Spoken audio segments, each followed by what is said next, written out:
So, hello and welcome to another episode of the Turn 5 podcast with myself and Ben. We are back to give you another week of off-season news. It's been a bit dry.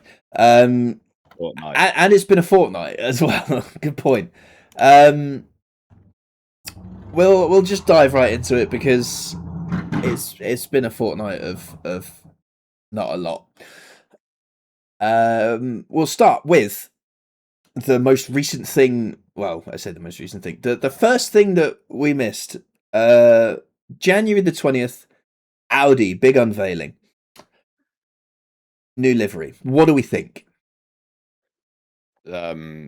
Close to being one of the worst liveries on the grid. It's boring. It's an opportunity missed. They've got the combinations to make the car of everyone's dreams, and they've made that. Yeah. So my biggest gripe with it is that they have essentially the same colour scheme on their World Endurance Championship cars, or indeed the S1 e-tron Hoonigan, and they did not decide to make that. They decided to just be really boring. I think this is worst livery of the year so far for me. As of this livery being produced to the world. Yeah, it's the transition from the sort of chrome to the red and black. It's just makes no sense. The promotional images they've done as well also make it look very much more orange than red, which when you see it actually like in person, it looks more red. So that doesn't help.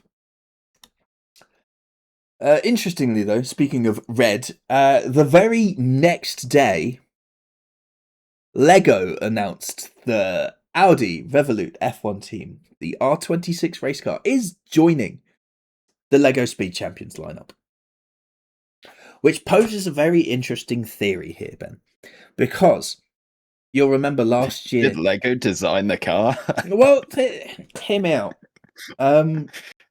Last year, in March, we received the full 10-team lineup of Lego F1 cars. That's March 2025. All of those vehicles were designed off the 2024 variants, so they are a year delayed. We are receiving a current F1 car before it's even actually raced. It's coming on March the 1st. When's the first race? The first race is the 8th of March. Okay, cool. This Lego set is dropping pre-season. And they got it wrong. They got it wrong? They got it wrong. On the nose cone of the Audi car, the Audi rings are not horizontally in a 4 like they are on literally every Audi car ever. They are vertically running up the nose cone. Is it a sticker or is it from a printed one? From previous experience of Lego F1 cars, the nose cone is one of the very few printed bricks. Yeah. Which means there is no getting around this with a little splice of a sticker. And from what I can see on the actual images revealed, it looks like it's a printed brick. You can clearly see the outline of stickers on the Castrol logo on the engine cover, which is also interesting considering they've got BP as the actual sponsor there, but Castrol is slightly further up the car, so it's not a million miles wrong. They've got BP and Castrol the wrong way around, so maybe they could have delayed the unveiling of this Lego set by a week and put the sponsors in the right places. I'm just saying. I think they rushed this. However, on the opposite end of things, I recently built a different Lego F1 car, and this one's F2 car. Really fucking good. It is an F2 car. It's disguised as an F1 car. But the thing, my gripe with this, right, is that this comes with the actual minifigures in the race suits as you see them in the film. Whereas the F1 Speed Champions ones just come with the most generic ass race suit with a team logo on it ever. Like, at least give us the title sponsor on the torso piece. I don't care if it's not got every single team sponsor on it. But make it look at Lego minifigure sponsor and be like, do you want this? Because I can understand, right, like the helmets not being the specific drivers, because that becomes an image. It becomes an image rights issue.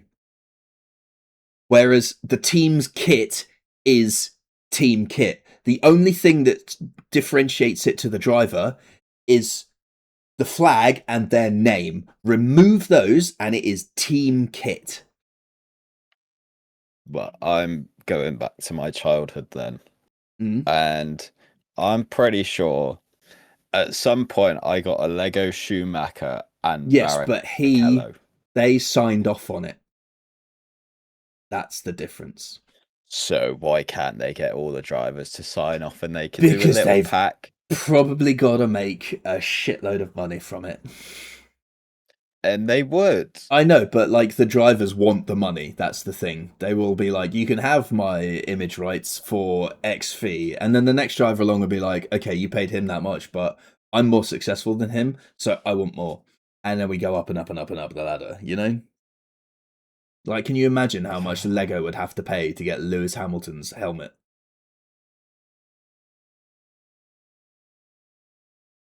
Too much money. Yes, it would sell like absolute hotcakes, but it's probably not financially viable for them. However, the team kit, the overalls, fine. There's nothing that's stopping them with the overalls except their own cowardice. There, I said it. Yeah, it's alright. If you go to certain websites, you could buy certain minifigures that look like Formula 1 drivers. I've already found the helmet website, yeah. So you've got 1, 2. Oh, okay, fair. Well, I could go and get it, but I can't be bothered to get up. Fair. Right. Rate the Audi livery out of 10. What are you giving it?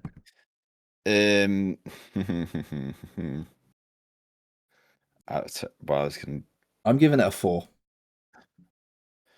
Yeah, I'd give it a lackluster 4. A very disappointing 4. I might even give it a 3 just because it annoys me at how there's everything's there. It's like the England national team. Yeah, everything's there, but they can't string it together. Yeah. All right. Next piece of news on the list. January 21st. We've moved forward one whole day here. Mercedes have announced that Dorian Pan will be one of their development drivers for 2026. Alongside Anthony Davidson. Anthony Davidson. Yeah.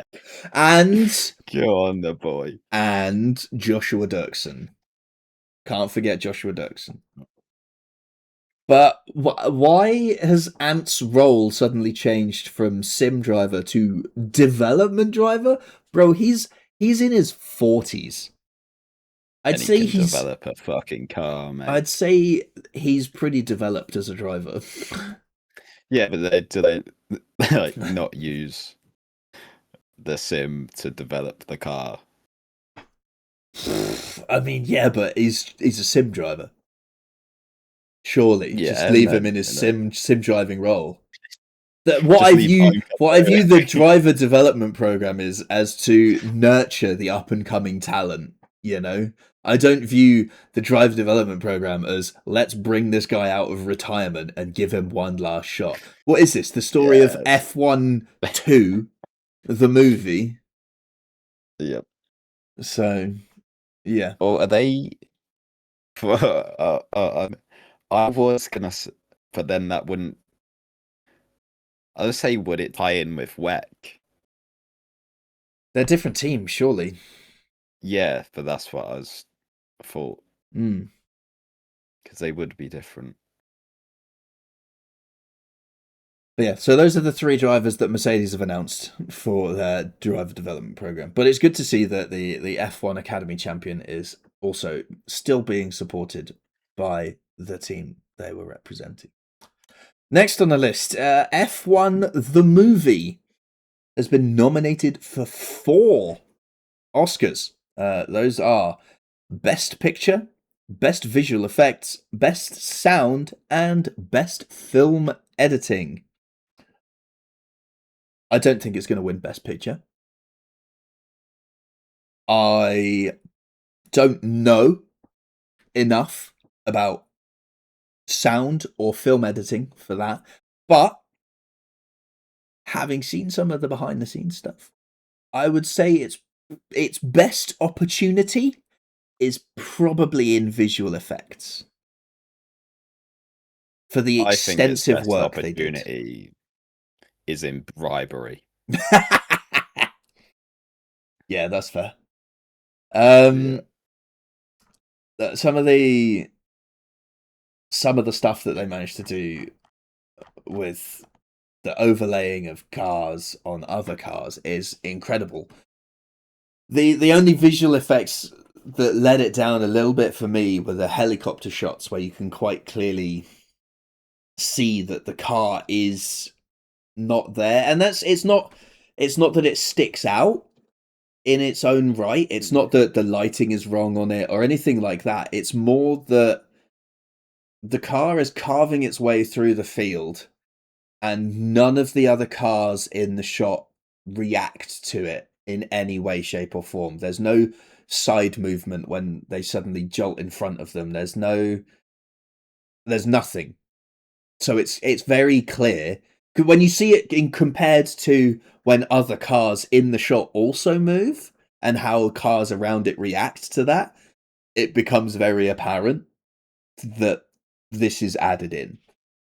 But these are like, 4 or 5 second shots in a major action sequence, so it's not massive. The onboard shots are phenomenal. The offboard shots are phenomenal. The stunt work was incredible. I really hope Alex Peroni got a paycheck out of this. But yeah, we'll see. We'll see. I don't actually know when. Oh, due to take place on the 15th of March.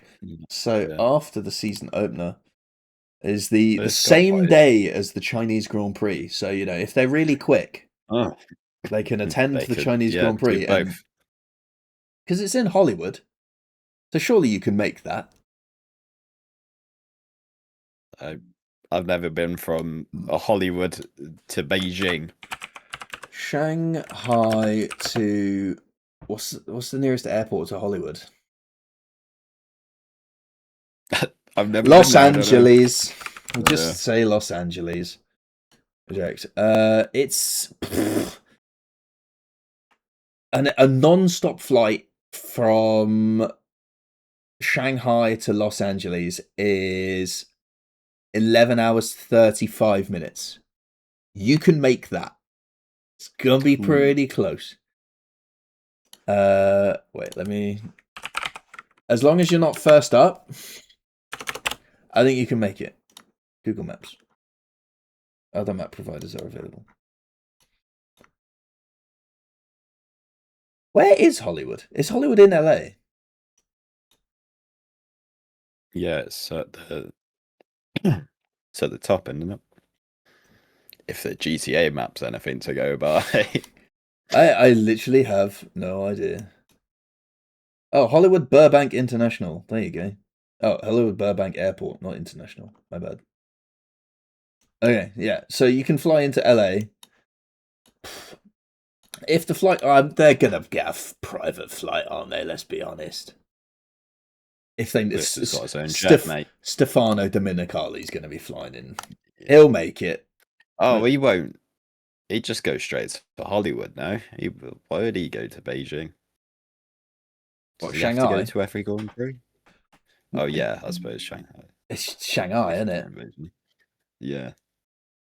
They like to show their face in China in my because world, it's a growth market. They go to Beijing, be like, where the fuck's the Grand Prix? Yeah, quite. Have you heard the latest UK political development with regards to China? Is it a new a new batch of COVID? No. No. It was announced that soon we will be able to, British citizens will be allowed to visit China for up to 60 days without a visa. Is that paid or unpaid? Turn 5 does the Shanghai Grand Prix, anyone? That'd be quite an experience. Anyway, moving on from politics. Next on the list, Ben, we have another livery reveal. This time, Mercedes. Yeah. I'm gonna say it. The top of the side pods looks too much like the Adidas logo. It's the old saying.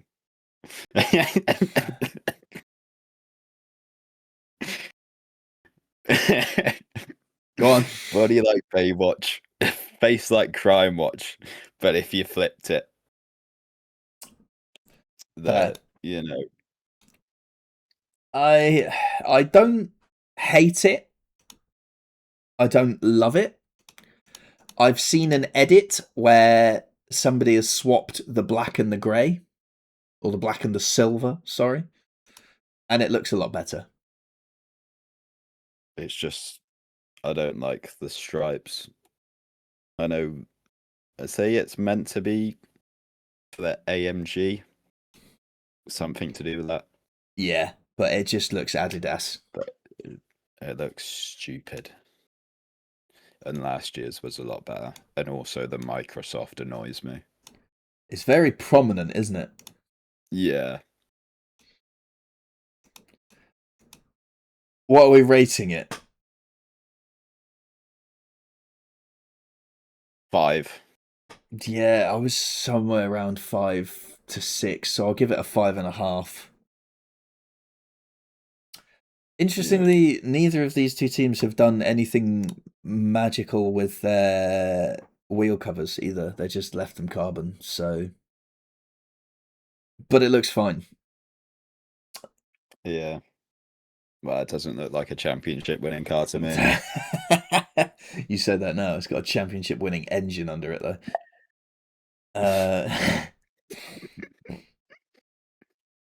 Next up on the newsreel, Dan Fallows is making his return to F1 as the new technical director for Racing Bulls. He used to be the Aston Martin technical chief. For those who weren't aware, he will report to Tim Goss in his new role, and he is supposedly going to be he's going to take responsibility for the overall technical direction of the team, working across design, aerodynamics, and performance. So, yeah. He joins this role after previous technical director Jody Egginton vacated his position to become the engineering director at Red Bull Advanced Technologies early last year. So there we have it. Dan Fallows has been with the sport since Jaguar in the early 2000s. So he stepped down as Aston Martin's technical director at the end of the 2024 season. So he's done his gardening leave, I guess. Yep.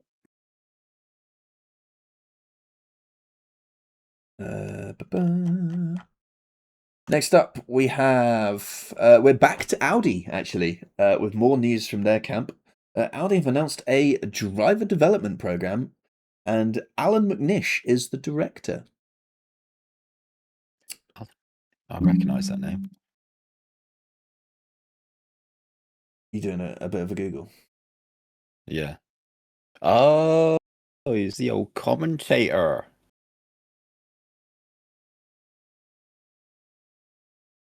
He did a stint with Toyota in 2002 and has 24 hours of Le Mans victories.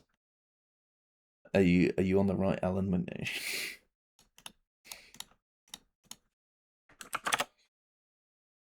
He is a commentator. Good. Yeah. Yeah, he's been around a while. He's got a good amount of experience under his belt. So it's interesting to see the new team set up a driver development program so early on in their cycle. I think it bodes well Yeah, it's for like them. what Aston Martin done the same thing, didn't they, when they got Drogovic? Yeah, but what have Drogovic They done? didn't do anything with him, No. but you know. But I think it signals positive intent from the team that they are going to stick around for at least a while. Because you think about the last team to join the grid a decade ago, and that's Haas. Where's their driver development program? That's right, they don't have one, and they never have. They are currently using Toyota Gazoo Racing's driver development program. So we will see how that goes. But alongside the announcement, I say alongside, a couple of days after the announcement of the creation of their driver development program, Audi announced that Freddie Slater, the Formula 3 driver, would join their lineup as the first driver to be signed to this new Audi development program. So it'd be interesting to see if we get the Audi livery on an F3 car and if that looks any better or not. I would say that it's probably similar to their F1, but yeah. So, yeah, Freddie Slater's a promising looking driver, so it'll be interesting to see what he's capable of, especially with the backing of an F1 team behind him. Then McNish done some commentary for Formula E, so it's nice to see that he's out of that rot now. Good. You know, it's good to know he's on the other side. The same day that Audi announced Freddie Slater, Alpine clarified rumours over interest from former Red Bull boss Christian Horner. Ooh, the investment group. Yeah. Not last year. A couple years ago now, 2023. Alpine sold a 24% stake of their team to Otro Capital, which includes investors such as headline grabbers Ryan Reynolds and Rory McIlroy. That's basically what everyone reported. Renault retained 76% of the stake. A group of investors also includes Christian Horner. They're interested in buying a chunk of the team. So, he is as well. They've also got a certain backstabbing right back called Trent Alexander-Arnold as part of Ultra Capital. is he in that stake as well? Yeah. You're not bitter about that, are you? Well, he's on to bigger and better things now, isn't he? Is he? I wouldn't know. Enjoy that bench, son. Oh dear. Yeah, so basically they've just said that investment groups that he's a part of are trying to buy a part of the team, but that's like a shock to nobody, so there we have it. Next up we have a double dose of livery reveals of the actual cars, both on the same day. We'll start with Alpine. What do we think? Yeah, they try. There's only, Oh, I can't fucking. There's only so much you can do, to be honest. there's only so much you can do with blue, pink, and a tractor. Yeah. Well, to be fair, we don't know it's a tractor yet. I'm just sort of jumping to the conclusion that if you're last, you're At last. best, it's fucking. Second At last. best, Alpine are fourth in the championship. Well, Yeah. not even that now. Fifth. Yeah. So we'll see. It's okay, but it's nothing special. What are you rating it? I don't want to rate it. I still despise BWT as a sponsor. I think they should be banished from Formula One. I mean, it was all right when the whole car was pink. Racing Point proved Just that. Look at the first ever Alpine and what BWT have done to it. Yeah. I blame that more on Racing Point not being a thing anymore. Yeah.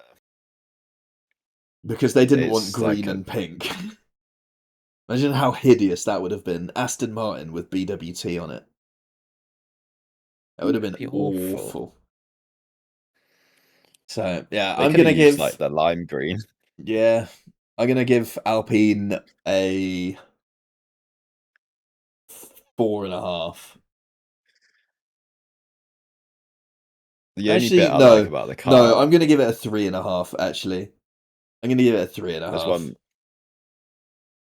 There's one part I kind of like is the little Alpine logo at the back in the pink. That bit's nice. Yeah. The rest of it can just degrade. Yeah. It's a 3. Now then, probably the most contentious design of the release so far. What do we think of Ferrari?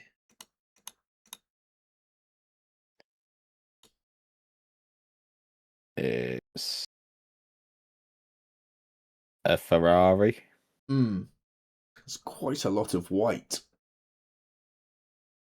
Yeah, but I don't like the carbon wings. Oh, really? Just make them red. If you're going to use the white in the middle, you make them white as well? Bookend it, all white on the wings. Yeah. Interesting. Yeah, and then have like the red details on the side. I think it would work. I know that there's a bit of a historical thing with Ferrari and their white. Doesn't bode well for this year. Because years where Ferrari has a lot of white on the car are years they do particularly badly. So I'm interested to see. I'm keeping a very keen eye on Ferrari this year to see if that trend upholds. I don't mind this car. It's very reminiscent of like the 70s, 80s kind of cars, isn't it? With the white intake. Yeah, but they're fully painted, so it works. Yeah. Yeah, when you've got the sort of the half line on the side of the nose cone going into the underpods, where it's just quite clearly you can't be bothered. You're trying to save weight by only painting half the car. Not ideal. Yeah. Rate it. What are you rating it? I'd give it a 6. Yeah. Yeah, I agree with you on that. 6 out of 10. Yeah. The next livery on our list is a testing only livery. McLaren dropped a couple of pictures of their testing livery because obviously they haven't revealed the whole car yet. Ben, I think they've changed Google Chrome on the wheels to Gemini. Yes, they have. And it's still awful. But it kind of works on the testing livery where it's sort of blacked out. Yeah, it's because it's very distinct. When they actually unveil their car, I'm concerned. Yes, predominantly papaya, and then there's that. It's sort of like, ooh. Yeah. The McLaren have the chance to do something different this year because they have the World Drivers' Championship. they could make a statement. Blacked out car, just fully black. Watch as everyone scrounges around to say they've not painted half their car, 55% of their car. Yeah, but it's painted in black. Yeah. So, I mean, it's interesting. Also interesting, the rumours, Williams are still 30 kilos overweight.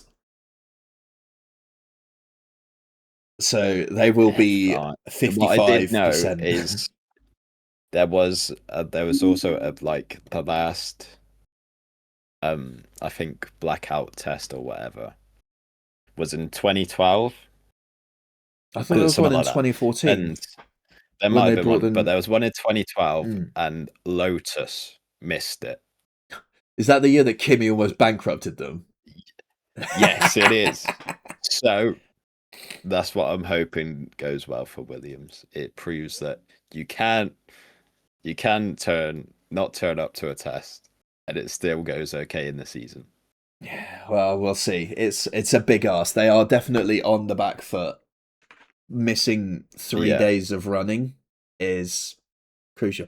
But in some respects, most of that running is more for your engine manufacturer. So they should be okay in some respects, but equally their own engineers need to know that data, and they don't currently. So yeah, I wouldn't be surprised if Williams start on the back foot and progress quickly in relation to the other teams, purely because that's just them getting up and running. Yeah. As they move to understand A, the power unit, and B, their car. Yeah. So but that does bring us on nicely to the test.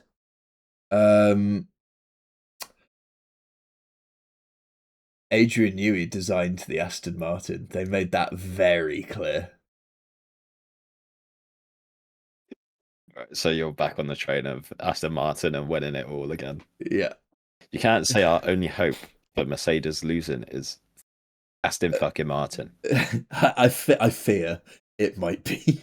But equally, F1 put out a reel of all of the cars driving past their admin camera, and the engines don't sound amazing, except for the Honda engine, which sounds a little bit naughty.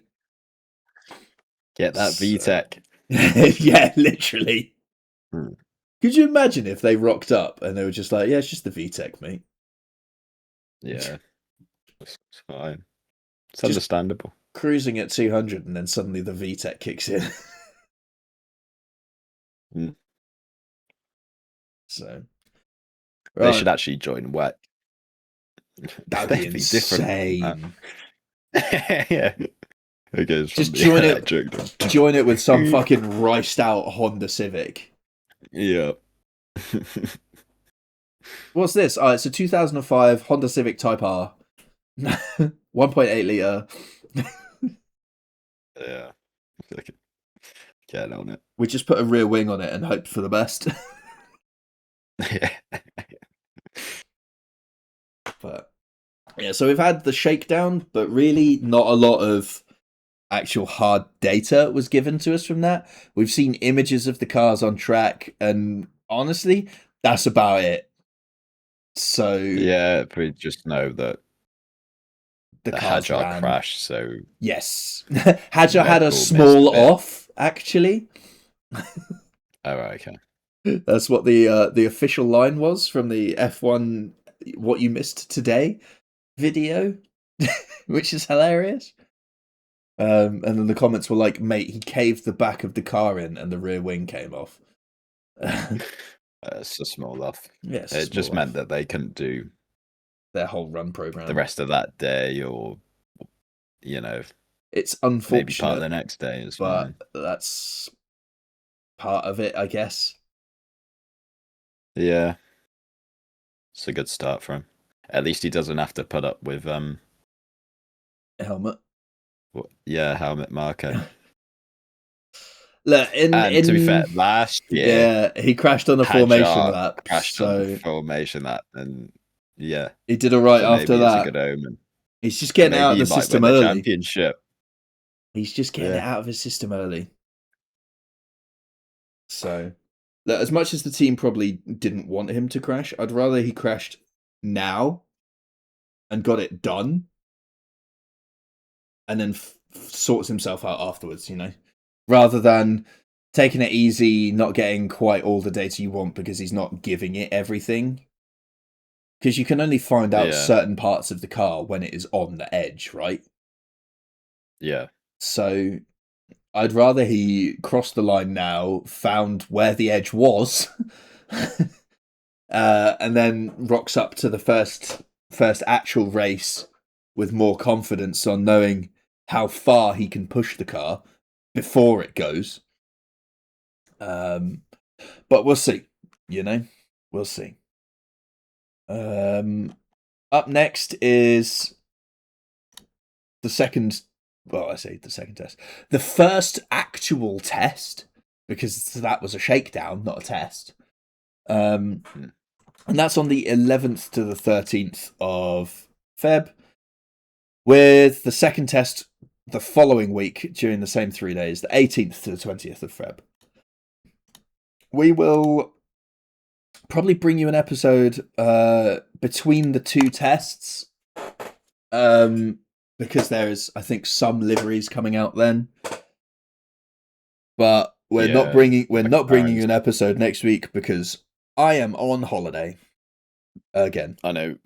I think McLaren's this time next week is their reveal. I think the 9th is like the last reveal. So, okay, we'll see. Yes, I'm on holiday next week, so we won't be having an episode out then. But from the 16th, the 17th, because we release it on the Tuesday, from the 17th of February onwards, we should be back to our usual regularly scheduled programming, barring any incidents. Any other news? Oh yes, Ben, some Jensen Button news. I believe you wanted to share. No, okay. I'm not seeing it. No, haven't you? Oh, here I've got it right here. Jensen Button joins Aston Martin as team ambassador ahead of 2026 F1 season. News to me. Oh, he's switched ambassadorial duties from Williams to Aston Martin. Interesting. So, yeah. Not quite sure what he'll be doing in that role, or why he decided the swap. Money. Yeah, probably. But at least he's still around. At least he's still around. It's nice to see the Honda logo on his helmet. Yes, that is a bit of that it'll be fucking needed, but it's cool to see. Yeah, bit of a flashback there. The only way I'll allow this is if fucking Lawrence Stroll boots out Lance and says, "JB, get in that fucking seat, mate. I need somebody who knows how to win world championships in my car." Alonso's just there like, I'm right here. I have twice as many as him. Get that fucking. So bring back the Jensen and fucking Alonso partnership. That would be absolutely insane. Run it back. Let's do it. Yeah. Right. Well, that's about it for this week. We'll be back in 2 weeks' time, as we said, for the catch up of liveries and our thoughts about the first week of testing and what we'll be looking out for in the second week of testing before the following week after that, where we will be making our post pre-season testing season predictions. And then the following week after that, we will be bringing you our first of the year in our race predictions. So we've got 3 big weeks, but we're missing a week first. So until then, thank you for listening and or watching, and goodbye.